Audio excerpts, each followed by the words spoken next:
Bitcoin mark a local top? Here's the level to watch. Bitcoin price analysis. I'll let you study this real quick. It's a pretty complex chart. Magic, I'm not sure if you're going to be able to handle it. It's got a single arrow on there for you. It says Bitcoin's impulsive rally seems to have temporarily halted, and the price will likely enter a correction phase before the next leg up. Overall, Bitcoin is facing significant resistance at the 30K level, which has not been tested yet.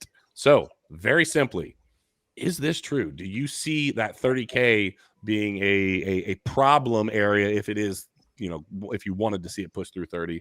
Is that going to be a problem? You agree with it? You disagree with it?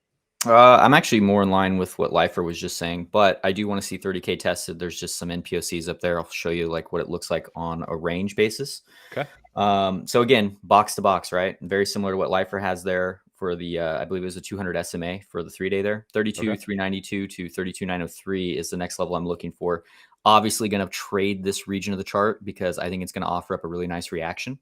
And if it doesn't, it blows through it. Again, order flow is going to let you know whether or not you should be getting involved, to me. So terms of range, it's going to let you know, but yeah. I mean, people are going to have to jump up into your Discord to figure out how the heck to understand all of that chaos that makes you money. Oh, it's not really chaos. It's just, it's like any other trigger. There's other tools that people use as well that are effective. So it's just the one that we prefer, trying to identify what money's coming into the market, which direction it's flowing, and then jump on the coattails of the market maker. That's all you're doing.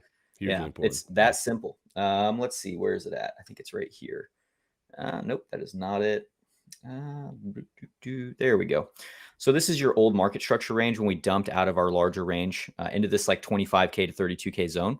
You can see right now the value area low of this old range is also that, June 22nd summer low all the way back here from 2021 before going to 69K. So this has been a really good support and resistance level. It's why I wanted to trade it so much and why it's marked on the chart. Now, once getting back into it, you also have a quarterly naked point of control, a weekly naked point of control, and it's the overall POC of your market structure range right here from this section of price. So I do believe it's going to offer up some form of resistance. I don't know necessarily that that's going to be the ending. I tend to believe that if we get through 29K, we'll just call it that right here, find acceptance into the range. What we know often is while the POC is a major target, lots of deviations do rotate the entire range. And so then we can zoom out a little further.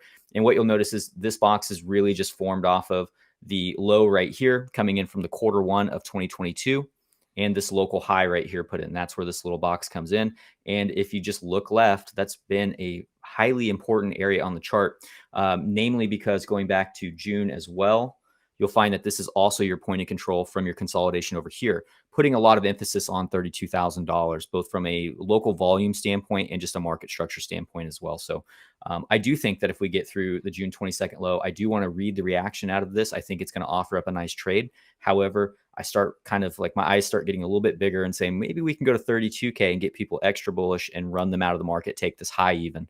And that would offer up a really nice swing failure pattern potential trade. So lots of trades that can happen. The only thing I can do, because I don't know what's going to happen, is just take advantage of the opportunities that are given to me when they are and have a plan in advance. You don't want to be winging this stuff as prices coming into these zones, whether your plan looks like lifers, whether it looks like vets, whether it looks like your own keeper, like we've said, write it down, trade what you're comfortable with, and make sure that you know what your risk is going into it. Because if you don't have that, you really shouldn't be trading anyway.